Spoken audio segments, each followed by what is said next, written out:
There were endless waves of investment in dot-com businesses, fueled by excitable news reports. The momentum was now beginning to feed itself. The cash was flowing like ancient Egypt. It was amazing.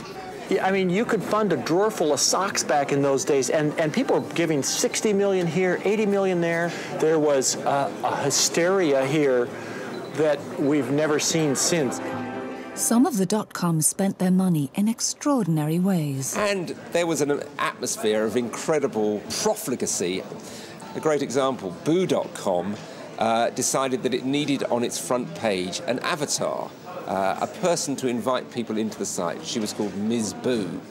And they decided Ms. Boo's hair didn't look quite right.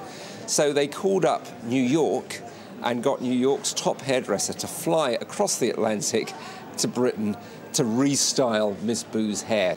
Not a real person, but they spent real money on a real hairdresser to come and redesign the hair of Miss Boo. More and more ordinary people were swept up in the excitement of the dot-com frenzy. Barry Lake is a quantity surveyor from Essex and a member of an investment club. Really didn't know much about stocks at all, but a friend of mine had seen an idea of investment clubs. I think he read it in the paper or something. And he rang up a load of his mates, me included, and said, right, OK, we're meeting down the pub, be there. So I did.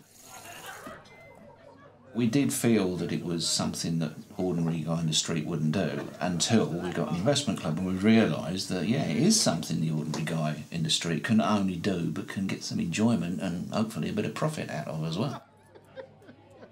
The enthusiasm for dot-coms was spreading across social boundaries and the world. The dot-com wasn't a bubble that was confined to the investment or trading community. The public was caught up in it.